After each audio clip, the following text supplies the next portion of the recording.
Penumpang mulai memadati Terminal 2 Bandara Soekarno-Hatta sejak pagi tadi. Antrean dimulai dari pemeriksaan kesehatan hingga counter check-in. Antrean juga terjadi untuk penumpang yang menggunakan mesin self-check-in. Pihak Bandara Suta memprediksi hari ini merupakan puncak arus libur Natal dan Tahun Baru dengan mayoritas penumpang menuju Bali, Makassar, Yogyakarta, dan Surabaya. Sementara itu di Stasiun Pasar Senen, Jakarta, jumlah penumpang juga mulai meningkat. Tercatat sudah ada sekitar 7.000 penumpang yang akan melakukan perjalanan kereta api jarak jauh. Namun jumlah ini masih terbilang normal jika dibandingkan pada Nataru saat sebelum pandemi. Sejumlah aturan baru juga diberlakukan mulai hari ini hingga 2 Januari 2022. Bagi penumpang di atas 17 tahun wajib menunjukkan hasil vaksin dosis lengkap. Sedangkan untuk penumpang di bawah usia 12 tahun wajib menunjukkan hasil tes PCR.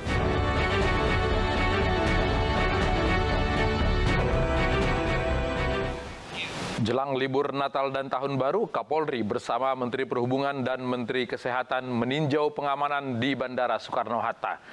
Menkes menekankan kepada penumpang untuk selalu disiplin menerapkan protokol kesehatan karena COVID varian Omikron bersifat cepat menular.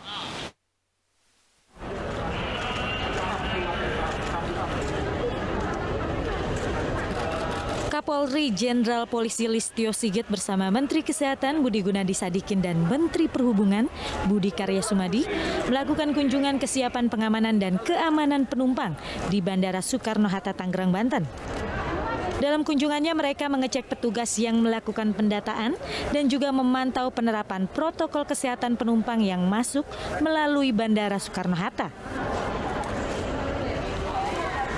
Menteri Kesehatan Budi Gunadi Sadikin menekankan agar penumpang dapat benar-benar menerapkan protokol kesehatan karena ancaman COVID varian Omikron lebih cepat menular.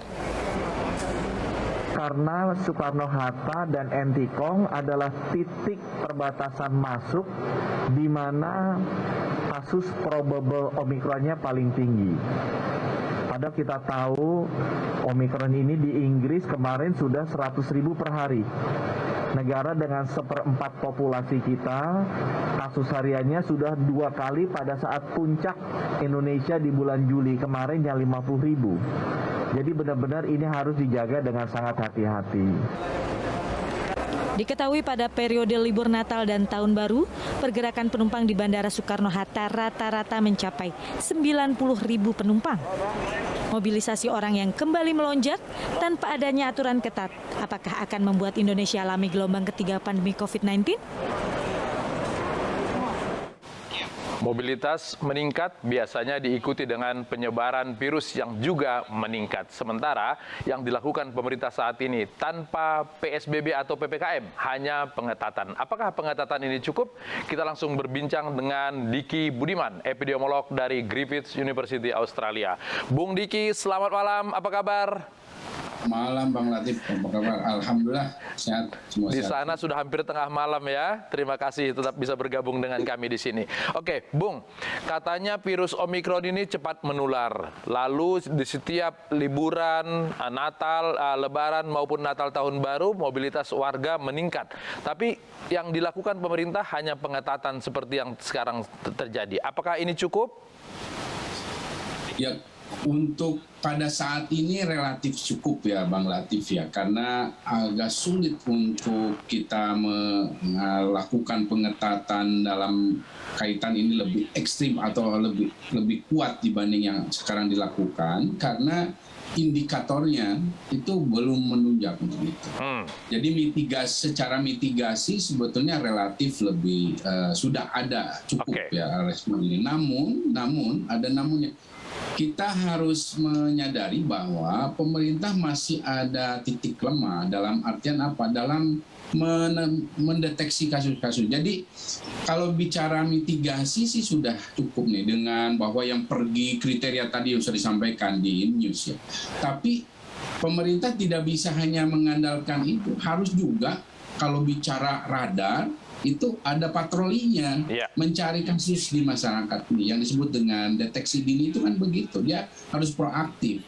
cari di daerah-daerah yang rawan, setting-setting yang rawan seperti apa itu komunitas ya, lansia ataupun para pelaku perjalanan sebelum-sebelumnya. Itu Oke. harus dicari. Oke. Nah, ini yang Apakah masih tracing atau testing untuk menentukan Omikron ini sudah masuk di Indonesia cukup seperti yang dilakukan saat ini? belum. Sayangnya yang ini yang belum ya. Jadi kalau bicara untuk kita memastikan bahwa di dalam ini belum ada, bahwa di dalam ini kita sudah memiliki radar yang kuat, nah ini yang saya melihat belum ya. Karena bicara kecukupannya itu adalah kita harusnya, sekali lagi selalu saya sampaikan, para pelaku perjalanan yang dari Afrika atau negara-negara yang sekarang banyak ditambah lagi larangan, harusnya yang 2 minggu sebelumnya atau sebulan terakhir itu dicari. Oke. Yang PCR-nya positif, dan kemudian dia lakukan whole genome sequencing, sampling aja. Ini yang akan lebih mengamankan kita. Oke, artinya kalau sekarang yang kena baru di bawah 10, bukan berarti virus Omikron itu belum beredar di Indonesia? Bukan berarti ya, karena besar kemungkinan kalau kita belum melakukan itu, kita belum bisa menyingkirkan hipotesa itu bahwa di Indonesia sudah ada atau sudah beredar Omikron ini di komunitas. Tapi masalahnya kalau tidak dicari ya nggak akan ketemu. Masalahnya juga ini akan relatif sulit dicari itu karena jumlah orang yang divaksin di Indonesia sudah jauh lebih tinggi dibanding waktu Delta ada, atau jumlah orang yang terinfeksi sangat jauh, bahkan lebih banyak dibanding waktu Delta ada. Nah ini yang akan mengaburkan dalam tanda kutip, karena ya jadi banyak yang tidak bergejala masalahnya kan, dan bukan karakter masyarakat kita kalau dikit-dikit untuk diperiksa. Apalagi di sisi lain tadi mekanisme testingnya masih pasif menurut saya, dan ini yang membuat kita jadi rawan. Oke, pengetatan yang dilakukan saat ini berarti masih jauh dari kurang. Apa yang kemudian harus dilakukan untuk mengerem atau mengantisipasi terjadinya ledakan nanti setelah libur Nataru ini?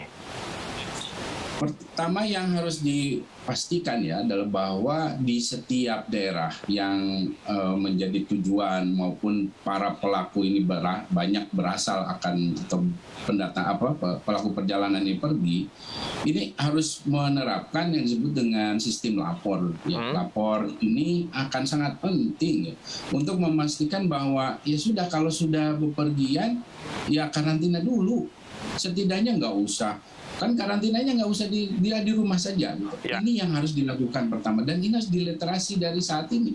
Dan ini harus jadi bagian dari sistem aplikasi Peduli Lindungi itu yang bisa memastikan dia baru datang dari Bali katakanlah. Ya sudah, dia mau 5 hari mau 7 hari tetap di rumah. Itu yang akan murah. Lebih murah pendekatan itu untuk membuat masyarakat diam diri. Kemudian di sisi lain kita harus juga memastikan bahwa pada daerah tujuan dari para pelaku perjalanan atau wisata ini dipastikan bahwa memang orang-orang yang datang ini, ya kalau saya bisa melihat sebagai contoh nih ya, Bang Latif di Manado, pemerintah daerahnya dalam hal provinsi saat ini saya kira masih berlaku, itu melakukan rapid test antigen dan gratis oleh pemerintahnya untuk memastikan bahwa para pelancong yang datang ke dia itu dipastikan aman, karena rapid test antigen ini efektif kok untuk Omikron, dan dia bisa memastikan apa seseorang ini infeksius atau tidak. Saat ini yang dilakukan pemerintah adalah memantau perjalanan dari luar negeri karena diduga memang sumbernya dari luar. Tapi di dalam negeri bisa saja kalau Omikronnya sudah masuk kemudian menyebar kemana-mana. Apakah cukup dengan pengetatan misalnya untuk keberangkatan tes PCR dan antigen saja? Ya, ini yang kita katakan belum cukup ya, karena sekali lagi adanya surveillance yang tadi retrospektif itu penting, kemudian juga community outreach itu secara aktif ya melihat di masyarakat, terutama kalau mau ditelusuri itu, kalau di jabarkan kasus yang Wisma Atlet, kasus KTO itu kembangannya itu banyak banget, Bang Latif ya.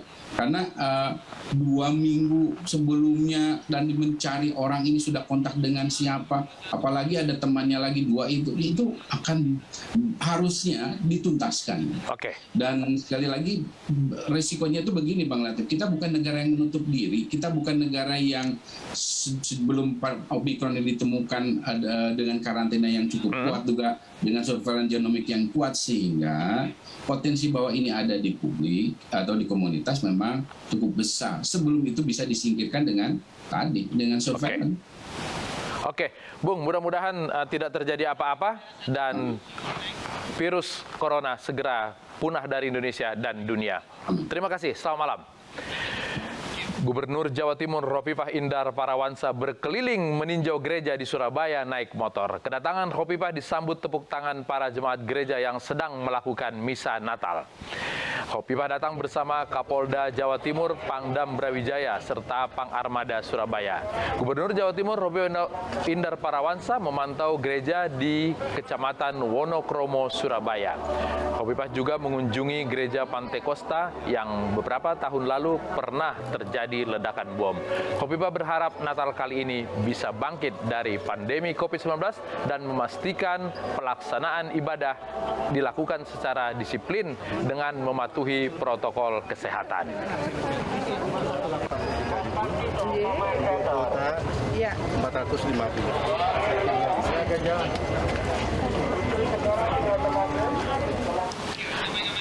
Itu tadi di Surabaya. Di Jakarta, misa Natal di Gereja Katedral sudah berlangsung. Ada rekan kami Nata Arman di sana yang memantau pelaksanaan misa. Nata, bagaimana situasi misa Natal malam ini di Katedral?